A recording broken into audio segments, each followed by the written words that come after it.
మనం ఇప్పుడు రెడ్డి గారు 6,394 కోట్ల లాభాల వాటా నుంచి మీకు ఎగ్జాక్ట్లీగా 34% వాటాకు సంబంధించి బోనస్ ఇవ్వాలనుకుంటే ఎన్ని లక్షలు ఒక్కొక్క కార్మికుడికి రావాల్సి ఉంటది? ఈరోజు అంటే గత మార్చి వరకు చూసినట్లయితే సింగరేణి సంస్థలో 41,000 మంది కార్మికులు అధికారులు ఉన్నారు. అలాంటి వాళ్ళకి ఈరోజు 6,394 కోట్ల నికర లాభాలలో 34% అంటే 2,174 కోట్ల రూపాయలు వస్తాయి.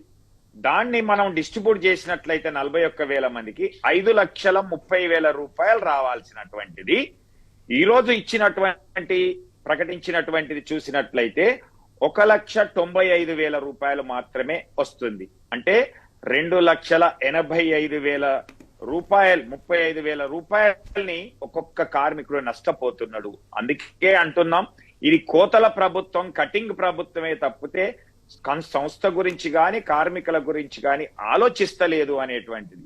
ఈ సంస్థకు కావాల్సినటువంటి బకాయిలు ఈరోజు చూసినట్లయితే కేసీఆర్ గారి ప్రభుత్వం ఉన్నప్పుడు 29,000 కోట్లు ఉండే. అంతకు ముందు ఉన్నటువంటి 5,800 కోట్లు తెలంగాణ ఏర్పడక ముందున్నటువంటి బకాయిలతో కలుపుకుంటే 29 కోట్లు. అంటే కేసీఆర్ గారి ప్రభుత్వంలో దాదాపుగా 115 నెలల కాలంలో ఒక 23,000 కోట్ల రూపాయల బకాయిలు ఉంటే ఈరోజు 20 నెలల కాంగ్రెస్ ప్రభుత్వంలో 14,000 కోట్ల రూపాయల బకాయిలు పేరుకపోయినాయి. అంటే 20 నెలల్లోనే 14,000 కోట్ల రూపాయల బకాయిలు పేరుకపోయినాయి. దాన్ని కూడా చెల్లించలేనటువంటి పరిస్థితి ఉన్నది.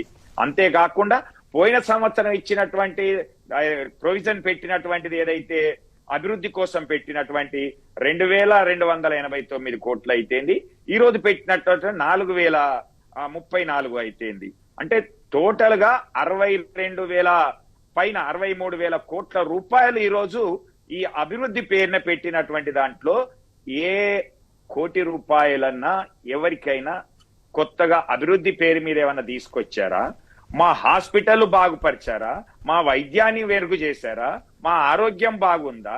లేదంటే ఏదో నామాత్రంగా ఒక చోట సిబిఎస్ఈ స్కూల్ పెట్టి మా విద్యనేమన్నా ఆధునీకరించిండ్రా? అందరికి కూడా కొత్తగా పిల్లలు వచ్చిర్రు, వాళ్ళ పిల్లల కోసం ఏమన్నా చేసిర్రా? కొత్తగా క్వార్టర్లు ఏమన్నా కట్టిండ్రా? అంటే ఇవంటి ఏవీ లేవు. రాజీవ్ సివిల్ అభయహస్తం పేరు మీద లక్ష రూపాయలు సివిల్ పాస్ అయినటువంటి వాళ్లకు మెయిన్ కానీ ఇంటర్వ్యూకి పోయిన వాళ్ళకి ఇస్తున్నారు. కానీ ఆ సింగరేణి కార్మికులకు కానీ సింగరేణి కార్మికుల పిల్లలకు మాత్రం ఆ ₹1,00,000 ప్రోత్సాహం ఇవ్వట్లేదు. ఇది బాధాకరమైనటువంటి విషయం. అలాగే సిఎస్ఆర్ నిధులు కానీ డిఎంఎఫ్టి నిధులు కానీ విచ్చలవిడిగా ఎక్కడ పడితే అక్కడ రాష్ట్రంలో నిబంధనలను అతిక్రమిస్తూ ఇస్తా ఉన్నారు. మరి ఆ రోజు కేసీఆర్ గారి ప్రభుత్వం సిద్దిపేట సిరిసిల్ల అని చెప్పినటువంటి నిబంధనకు అనుకూలంగానే సిఎస్ఆర్ నిధులు 80-20% అనేది ఖర్చు చేసుకునేటువంటి సెంట్రల్ గవర్నమెంట్ పాలసీ ప్రకారంగా ఇస్తే ఆ రోజు గగ్గోలు పెట్టినటువంటి ప్రతిపక్షాలు గాని కమ్యూనిస్టులు గాని ఏరేలాంటి ఇక్కడ ఉన్నటువంటి జాతీయ సంఘాలు గాని ఈ రోజు ఎవరు కూడా నోరు మీద పట్టలేదు. అంటే భయపడుతున్నారా? భయపెట్టిస్తున్నారా? మరి మీ ట్రేడ్ యూనియనిజం అనేది కార్మికుల కోసం సంస్థ కోసం ఉన్నారా? మరి లేకపోతే ప్రభుత్వాలకు అనుకూలంగా ఉంటున్నారా అనేటువంటిది ఈ రోజు అర్థం కానటువంటి విషయం. అందుకే ఈ రోజు గుర్తింపు సంఘంగా ఉన్నటువంటి ఏఐటీసీ గాని లేదా ప్రాతినిధ్య సంఘంగా ఉన్నటువంటి ఐఎన్టీఈస్ గాని రెండు కూడా ప్రభుత్వానికి వంత పాడుతూ వాళ్ళకి అనుకూలంగానే ఉంటున్నది. వాళ్ళు ఏది చెప్తే అది చెప్తా ఉన్నారు.